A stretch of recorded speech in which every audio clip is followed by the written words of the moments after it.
Merhaba, ben Berivan Okka. Ben Halil Okka. İki Okka olarak karşınızdayız. Bu videoda kırsalda yaşam alanını tasarlarken nelere dikkat etmek gerekiyor? Bu konuda bilmemiz gerekenler neler? Biraz onlardan bahsedeceğiz.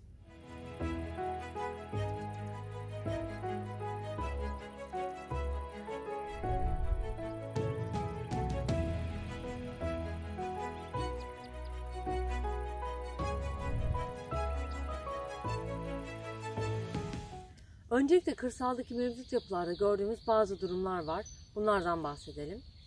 İlki bütçe yetersizliği veya geleneksel yöntemlerle yapıldığı için çok konforlu olmamaları. Geçen videoda da kırsaldan kente göçün sebeplerini konuşurken konfordan bahsetmiştik. Konforun büyük bir kısmı aslında bizce evimizden başlıyor. Çünkü kırsalda siz uzun süreli sürdürülebilir bir yaşam için yola çıktıysanız eğer yaşam alanınızı iyi planlamanız gerekiyor. Birkaç yıl sonra gözümüz kent konforunu aramasın diyorsak bu konuyu detaylı olarak düşünmek gerekiyor. Bir diğer durumsa yaşam alanlarının sadece fonksiyonel ihtiyaçlara yönelik olması. Bunun sonucunda da aslında estetikten uzak olmaları. Ancak kırsal yaşamda nasıl estetik bir beklenti olabilir diyebilirsiniz. Bunu kısaca açalım isterseniz. Yaşadığınız alan, her gün gördüğünüz şeyler bizce enerjinizi etkiliyor. Yani ortamdaki uyumsuzluk sizi kötü etkileyebiliyor. O yüzden estetik ve sade olması bizim önemsediğimiz bir konu.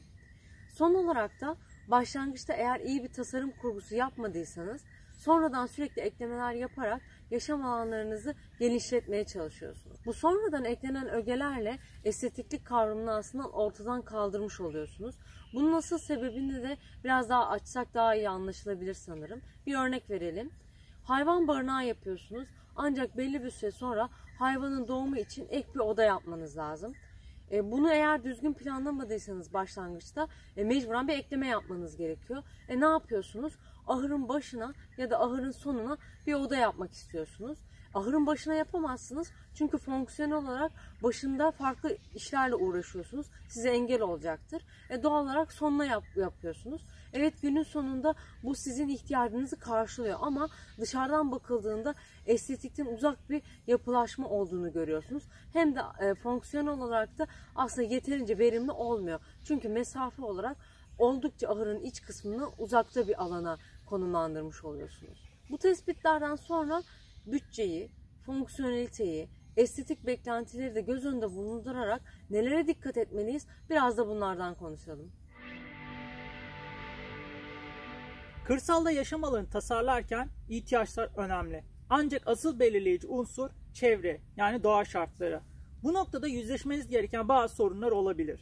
Dere kenarında ya da ormanla çok iç içe olduğunuz durumlar ya da kayalık bir zeminde inşaat yapma durumuyla karşılaşabilirsiniz. Mevcut dokuyla uyumlu bir tasarım yapmanız gerekiyor.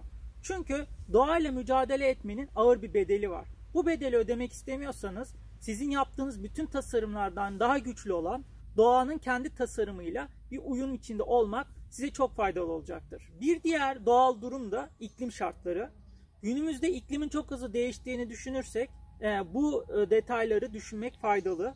Özellikle kendi bölgeniz için iyi bir araştırma yapmanızı tavsiye ediyoruz.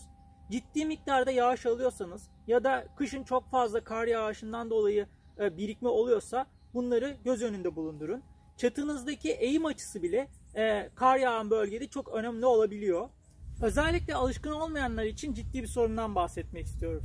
Çevrenizde çok fazla börtü böcek, sürüngenler, sinekler, karıncalar, tarla fareleri gibi çok fazla mikro yaşam olacak.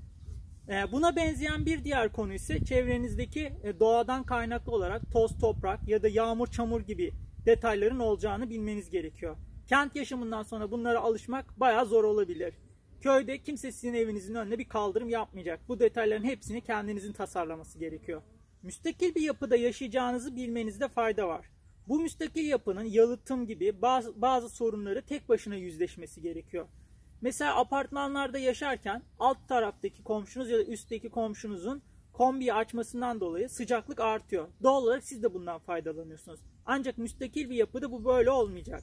Rüzgarla, hava sıcaklığıyla, soğuk havayla her şeyle tek başınıza yüzleşeceksiniz. Müstakil bir bina inşa etmeniz yetmiyor. Günün sonunda altyapı ile ilgili de bazı ihtiyaçlarınız olacak. Kırsalda elektrik su dışındaki imkanların size çok rahat gelmediğini bilin. En basitinden çoğu köylerde kanalizasyon sistemi yok. Doğal olarak bu tarz bir sorunu foseptik çukuru yaparak çözmeniz gerekiyor. Artık hepimiz için vazgeçilmez olan internet konusuna da değinmekte fayda var. Köylerin çoğunda internet altyapısı mevcut değil. Bunu mobil şebekelerle halletmeye çalışıyorsunuz. O yüzden mobil şebeke köyünüzde var mı yok mu bunları araştırın. Ya da kablo yoluyla bir internet aboneliği başlatmak istiyorsanız bunun çok büyük bir zaman aldığını düşünmeniz gerekiyor. Çünkü tek başınıza olduğunuz için altyapıyı size getirmekte o kadar istekli olmayabiliyorlar. O yüzden 6 ile 1 yıl sürebiliyor bunun size gelmesi. Altyapı hizmetlerinin dışında kentlerde alışkın olduğumuz bazı belediye hizmetleri de var. Bunların başında mesela çöp diyebiliriz. Kırsalda evinizin önünde bir çöp konteyneri olmayacak. Dolayısıyla çöplerinizi nereye atacağınızı tasarlamanız gerekiyor. Yine yolun da size çok rahat olmayabilir. Yol konularını da detaylandırmak gerekebilir. Bir diğer önemli altyapı hizmeti de aslında kentlerde alışkın olduğumuz doğalgaz. Doğalgaz çoğu köylerde mevcut değil. O yüzden ısınmayla ilgili sorununuzu da detaylandırmanız gerekiyor. Bu konuyla ilgili odun, kömür ya da propan gibi başka kaynaklara yönelebilirsiniz. Bunda bir sorun yok.